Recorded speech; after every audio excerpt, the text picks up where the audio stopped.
When I was about to start college, one of the biggest things I kept going back and forth on was where I should live. Do I stay on campus, where everything's close and familiar? Or do I try living off campus and get a little more freedom? It's one of those decisions that seems very simple at first, but once you start looking into the cost, the lifestyle differences, and just how much each option affects your day-to-day and overall college experience, it can get a bit more complicated. So in this video, I'm going to break it all down, help you figure out which living option you might prefer. I'm going to take you through what it is really like to live in a dorm versus renting a place off campus, what each setup costs, how it impacts your routine, and even some personal stuff that I wish I knew earlier. So whether you're just starting college or just thinking about switching things up, stick around to get all the ins and outs that you're going to want to hear to make an informed decision. All right, first let's talk about what it's like living on campus. This setup is basically built for convenience. You're right near your classes, the dining halls, the gym, and your study spots, which makes getting into a routine just much easier, especially if you're just starting college. I personally found it very helpful during my first year because I didn't have to worry about setting anything up. Everything like Wi-Fi, your maintenance, and shared utilities. I could just focus on adjusting to classes and college life. Now, some dorms come with a certain structure. You're going to usually share a room and the bathrooms as well. Plus, there are set rules like quiet hours and guest restrictions. And some schools even have curfews. It's not super flexible, but it keeps things pretty organized. Plus, I was actually grateful to have an RA around. Mine was pretty cool, and they were always available to sort out roommate issues or just talk things through when stuff got stressful during those first semesters. Now, the best things about always being on campus, for me at least, was the social life and the connections that you're going to make. I met most of my college friends just by hanging around the dorms or joining last-minute events. It's a great way to stay involved without having to try too hard or change your routine, but it can be loud and kind of chaotic sometimes too, which can be a pain when you're trying to get work done or you just want some chill time. Now, living off campus is totally different. I got to choose my roommates, decorate the space however you like, and finally start cooking real food. There's more freedom, and you're not dealing with dorm rules or shared bathrooms. So for me, it felt like a step towards real adulthood. Now, academically, both setups have their upsides. For instance, when I lived in the dorms, it was easy to drop by a professor's office or meet up for a group project between classes. Everything was just nearby. Now, once I moved off campus, I actually found it easier to focus. I could set up a study space that worked for me and didn't have to deal with hallway noise or roommates coming in and out. It just took a little more discipline to stay on track without all of those reminders built into your environment. The lifestyle shift is a big adjustment as well. On campus, a lot of daily tasks are already taken care of, like meals, trash, and common area cleaning, which is great when you're still figuring things out.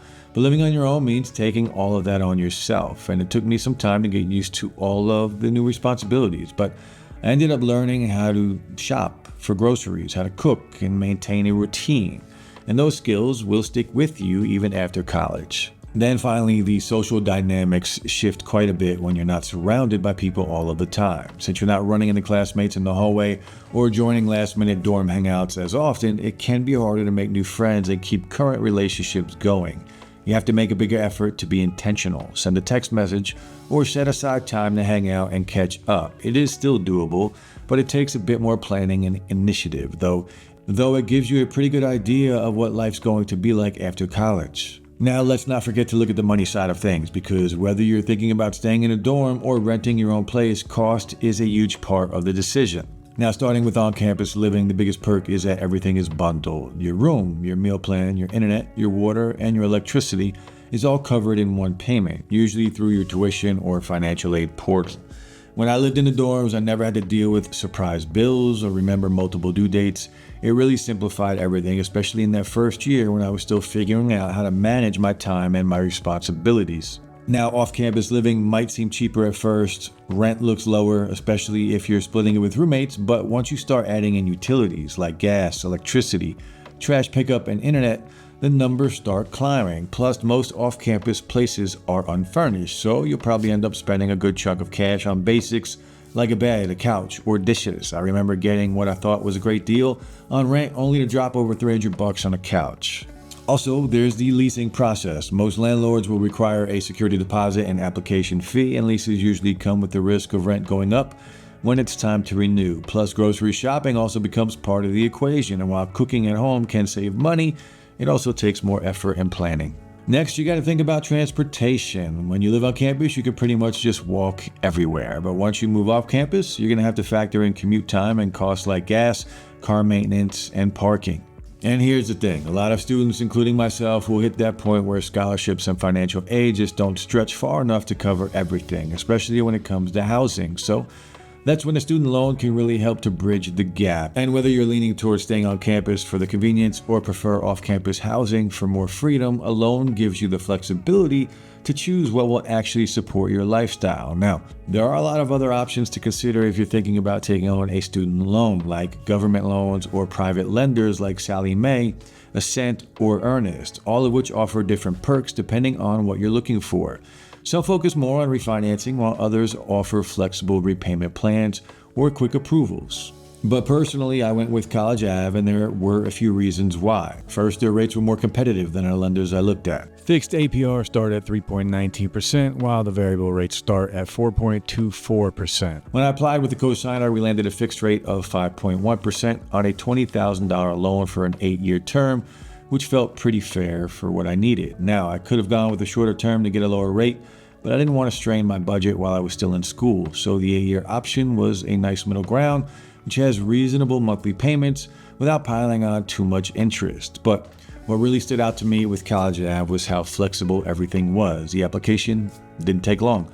I got approved quickly, and I could actually customize the terms. I wasn't stuck with some rigid plan and didn't fit what I needed. Anytime I had questions, their support was easy to reach, not getting lost in endless menus or unhelpful FAQs. It just made the whole thing feel less overwhelming. So I used College Ave to cover rent, utilities, groceries, and a few pieces of furniture when I moved off campus. It gave me the freedom to choose a setup that supported my goals and it fit with my daily routine, not just what looked cheapest on paper. And that's something to keep in mind. The lowest price tag isn't always the best choice if it ends up making your day-to-day life more stressful. And making use of student loans doesn't mean borrowing more than you need. It's about giving yourself enough breathing room to live and study comfortably without constant financial stress hanging over your head. Now, if you want a deeper look into my experience with College Ave, how it worked for me, the pros, the drawbacks, and why I stuck with it, I've got a full video link down below that goes into all the details. So definitely give it a watch if you're considering taking out a student loan.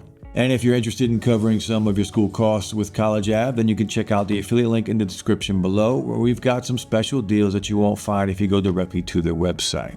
Alright, so when it comes to actually figuring out where to live while you're still in school, it's easy to get drawn in by the idea of off-campus freedom or the all-in-one convenience of dorm life, but there are a couple of other factors that you need to keep in mind as you decide. First, think about how much responsibility you're actually ready to take on. If you're still getting settled into college, managing classes, meeting new people, and trying to stay on top of everything, the structure that comes with on-campus housing can really help. You don't have to worry about things like setting up utilities or commuting, and that simplicity can take a lot of weight off your shoulders. But if you're at the point where you want more control over your daily routine, off-campus might be a better option. Having your own kitchen, your own schedule, and a space that feels, well, like yours can make a big difference if you're comfortable handling the extra responsibilities. Also, think about what kind of environment you actually work best in. Do you like having people around, being close to events and campus activities, and bumping into friends without planning it? Or do you prefer a quieter setup where you can recharge and focus without distractions? College can be a really fun experience, but try not to lose sight of why you're really there, and choose a living arrangement that'll help you stay balanced and productive while you're studying hard and earning your degree. At the end of the day, you're not locked into one choice for your college career. A lot of students will start out in the dorms and then choose to move off campus in later semesters. That's actually what I did, and it honestly made the transition feel a lot smoother. So I suggest taking your time with the decision because it's going to shape your entire college experience. But don't stress too much, since you can always switch things around and explore exactly what works for you. And that wraps up this video. I hope you found it helpful, and if you did, then please be sure to give it a thumbs up and subscribe to see more just like this. As a reminder, if you're looking into student loan options and you want to check out College Ave, then you can get started with them by using the affiliate link in the description below, where we have special deals that you won't find if you go directly to their website. Now, as always, I enjoy hearing your thoughts, so go ahead and leave any questions or comments down below, and I'll try to get back to them as fast as I can. Thanks so much for watching, and I'll see you in the next one.